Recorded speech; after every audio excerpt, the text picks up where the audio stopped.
조합제 TV 시청자 여러분 안녕하십니까? 2022년 2월 27일 밤 10시입니다. 오늘 오후에 윤석열 국민의힘 대통령 후보가 그동안에 진행되었던 안철수 국민의당 대통령 후보와의 단일화 협상 과정을 자세히 공개를 했습니다. 그러면서 안철수 후보에게 한 번 더 만나자, 마지막으로 만나자 라고 제의를 했고 안철수 후보는 거절을 했습니다. 따라서 단일화는 끝장이 난 겁니다.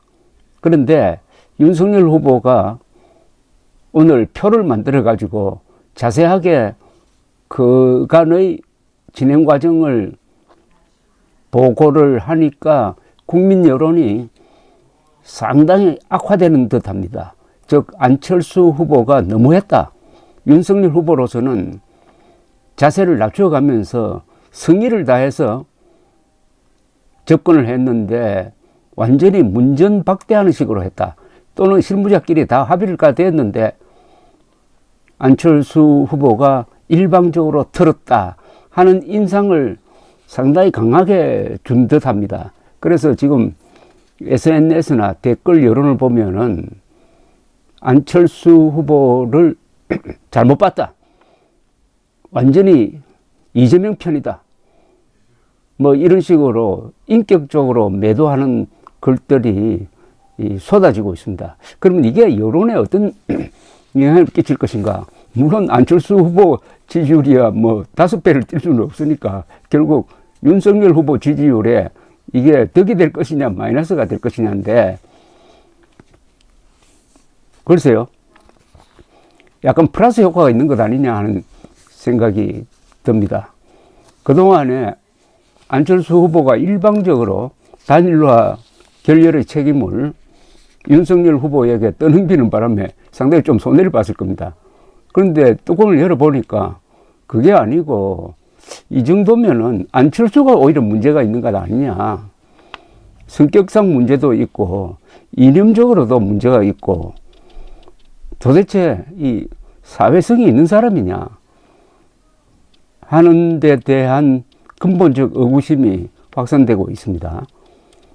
자, 이런 가운데 요사이 여론조사를 보면은 지난 한 주에 큰 변화가 있었습니다. 윤석열 후보 지지율이 떨어진 건 아닌데 이재명 후보 지지율이 갑자기 높아져 가지고 근접했든지 아니면은 같아졌든지 한 조사 정도는 1%포인트 이재명 후보가 앞서는 것으로도 나오고 했습니다. 그 조사가 바로 한국갤럽 조사였습니다. 지난 금요일 조사에서 이재명 38, 윤석열 37이었습니다. 그런데 그 한 주 전에는 윤석열 후보가 7%포인트로 앞서는 걸로 나왔어요. 그러다가 1%포인트 지는 걸로 나오니까 한 주 사이에 야, 이런 큰 변화가 왜 일어났을까? 이거 믿어도 되느냐? 라고 고개를 갸우뚱하는데 오늘 또 흥미로운 조사 결과가 한국갤럽에 의해서 발표가 되었습니다. 서울신문이 한국갤럽에 의뢰해가지고 지난 25일에서 26일 사이 전국 만 18세 이상 1,004명을 대상으로 한 조사 플러스 마이너스 3.1%포인트의 오차 범위를 갖고 있습니다. 그 결과가 오늘 발표가 되었는데 이재명 37.2, 윤석열 42.3입니다. 이재명 37.2, 윤석열 42.3, 그 차이는 5.1%포인트입니다. 5.1%포인트. 오차 범위가 플러스 마이너스 3.1이니까 아직은 오차 범위 안에 있지만은 상당히 큰 차이라고 볼 수가 있습니다. 5.1%포인트 차로 윤석열 후보가 앞서간다. 안철수 국민의당 후보는 11%, 심상정 정의당 후보는 3.5%, 기타 1.2%, 지지 후보 없음 3.1%, 모름 응답 거절은 1.7%였습니다. 지난 금요일의 조사와 비교해서 왜 이렇게 달라졌느냐는 겁니다. 지난 금요일 조사에서는 윤석열 37%였는데 불과 3일 사이에 지지율이 42.3%로 그러니까 5.3%포인트나 뛰었다는 겁니다. 그리고 이재명 후보는 38%에서 37.2%로 0.8%가 떨어졌습니다. 이재명 후보는 변함이 없다고 봐야 되는데 윤석열 후보 지지율이 왜 갑자기 주말에 왜 갑자기 이렇게 뛰었느냐. 이거 좀 다른 조사가 내일 나오면 비교해 봐야 되겠습니다. 그런데 이렇게 쭉 살펴보니까 하나 감이 잡히는 건 있습니다. 그게 뭐냐면은 이 자영업자입니다. 자영업자 지지율이 원래 전통적으로 반 문재인, 반 이재명이었는데 지난주에 무슨 일이 있었느냐 하면은 300만 원씩 330만 명, 300만 원씩 330만 명에게 10조를 뿌렸습니다. 방역 지원금으로. 그것도 신속하게 지급이 됐습니다. 오전에 인터넷으로 신청하면은 오후에 바로 입금이 됐습니다. 그게 기폭제가 돼가지고 자영업자 지지율이 이재명 후보가 많이 올라갔습니다. 반면에 윤석열 후보는 빠졌어요. 그러니까 자영업자에서 이재명 후보가 이기는 걸로 나왔습니다. 이게 아마 처음일 겁니다. 이게 지지율에 반영된 거죠. 이재명 지지율이 올라간 것은 어떻게 보면 금권 선거 때문이라고 볼 수가 있는데 이게 약효가 떨어져서 이런지 효과가 오래가지 않아서 이런지 이번 조사에 보니까 오늘 발표된 조사를 보니까 윤석열 후보가 자영업자층에서 지지율을 회복을 했습니다. 지지율을. 지난 금요일 발표 때는 자영업자 지지율이 윤석열 37, 이재명이 참 41%나 되었습니다. 그래서 이재명이 자영업자 그룹에서 리드하는 걸로 나왔습니다. 놀라운 사실이죠. 그런데 오늘 발표된 조사를 보니까 주말에 또 바뀌어가지고 윤석열 후보가 자영업자층에서 37에서 45.1로 뛰었습니다. 그러니까 7.1%포인트가 뛰었어요. 이게 지지율이 5%로 벌어지는 큰 원인이었던 것으로 보입니다. 이 자영업자입니다. 단일화에 대한 어떤 반응보다는 자영업자가 더 큰 것 같아요. 생각해 보십시오. 330만 명이면은 부인까지 합치면 600만 명입니다. 1인당 300만 원씩 받으면은 기분 좋아지지 않을까요? 엄청난 겁니다, 이거. 엄청난 거. 아니, 일종의 금권 선거인데 10조를 선거 목적으로 선거 직전에 뿌린다고 생각해 보십시오. 가공할 사태입니다. 거기에 비하면 지지율 변동이 오히려 적다고 봐도 되지 않을까 하는 생각이 드는데 어쨌든 그 효과가 다시 주말에 가니까 원위치하고 있다는 게 이게 또 흥미로운 거예요. 이게 오래가지 않고. 근데 물론 여론조사 하나 가지고 이렇게 단정적으로 할 수는 없는데 그런 기미가 보입니다. 근데 윤석열 후보는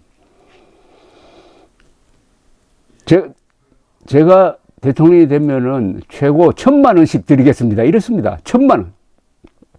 왜냐하면 50조를 공약해 놨어요. 자영업자들에게 일종의 손실 보상금 조로 1인당 1,000만 원씩 드린다고 했으니까 이 공약을 널리 알리면은 윤석열 후보의 지지율 회복이 더 빠를지도 모르겠다는 생각이 듭니다. 자, 그런데 조금 더 자세히 들여다보면은 이제는 이게 투표율이 매우 중요합니다. 투표율 조사를 했더니 60대 이상이 투표하겠다가 95.7%로 가장 높았습니다. 이거는 윤석열 후보 고정 지지층이니까 윤석열 후보는 좋은 소식인데 나쁜 소식도 있어요. 18세에서 29세 청년들이 지금 윤석열 후보를 지지를 하는데 거기서는 투표하겠다는 사람이 79.1%밖에 안 됩니다. 가장 낮아요. 근데 18세, 29세 들어 투표하라고 하면 사전투표하라고 해야 됩니다. 이분은 사전투표하고 그날은 놀러 가야 될 사람이에요. 근데 요새 황교안 등등 이 음모론자들이 사전투표 반대운동을 하고 있습니다. 이거 아주 곤란한 일을 하고 있습니다. 지금 시점에서 사전투표 반대운동 하는 사람은 의도했든 의도하지 않았든 이재명 후보 지지, 윤석열 낙선운동 한다고 보면 됩니다.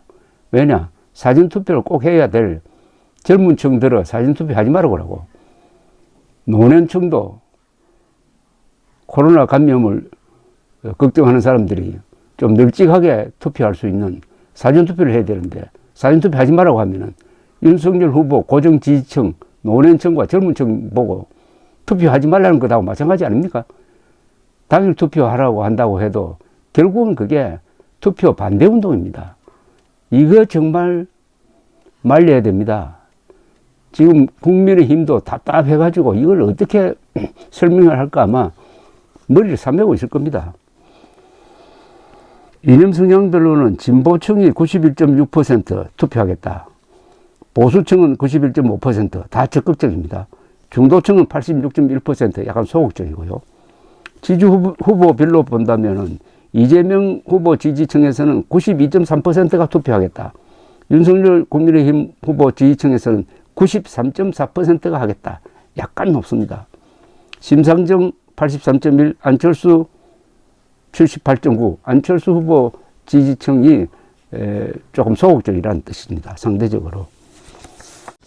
그 다음에 현재 부동층이 4.8%인데 이건 팍 낮은 겁니다. 이제 이 판세가 짜여가지고 별 변동이 발생할 가능성이 없다는 겁니다. 그러니까 마지막 여론조사 공개가 아마 3월 3일 될 것 같은데 그때 여론조사가 사실상 출구조사가 될 가능성이 많다. 그러나 그 여론조사에서 또 변수가 있습니다. 안철수 후보 지지율이 9%, 10% 나올지 모르지만 그게 어떻게 얼마큼 줄어들 것이냐. 줄어드는 것만큼 누가 유리하느냐. 그게 변수입니다. 그게 변수예요. 윤석열 후보는 40대와 50대를 제외한 전 연령대에서 우위를 차지하고 특히 20대, 60대 이상에서는 크게 이기고 40대, 50대에서는 이재명 후보가 이기는 걸로 나오고 지역별로는 서울과 충청권에서는 윤석열 후보가 많이 앞서고 그 다음에 부산, 울산, 경남, 대구, 경북은 뭐 크게 앞서고 그 다음 이 후보의 정치적 고향인 경기 인천에서는 윤석열 37.3, 이재명 41.3으로 이재명 후보가 약간 앞서는 걸로 나왔습니다. 약간. 이재명 후보의 자기 고향인 경상도 대구에서의 지지율은 15.5%밖에 안 됩니다. 동시에 윤석열 후보도 이 호남에서는 지지율이 13.3%밖에 안 됩니다. 이 오늘 갤럽조사에서의 지지율 격차 5.1%포인트. 요것은 상당히 주목할 점이 있습니다. 즉 윤석열 후보의 위기를 윤석열 후보가 위기를 주말을 넘기면서 위기를 벗어나느냐? 그래서 다시 이재명 후보와의 격차를 벌리느냐? 아니냐? 그 관전 포인트입니다. 5.1%포인트. 내일 모레 글피 여론조사 발표가 매우 주목됩니다. 이제 뭐 열흘밖에 남지 않았지 않습니까? 이럴 때는 어쨌든 비상을 거는 쪽에서 이깁니다. 야, 큰일 났다. 졌다. 라고 하는 쪽에서 결국은 이깁니다. 악착같이 비상을 걸어야 합니다. 문재명 세력은 비상을 걸었습니다. 이제 대한민국 세력도 비상을 걸어야 합니다. 이번 선거는 이재명과 대한민국의 대결입니다. 대한민국이 정과사범에게 지면 되겠습니까? 게을러서 지는 겁니다. 진다면. 감사합니다.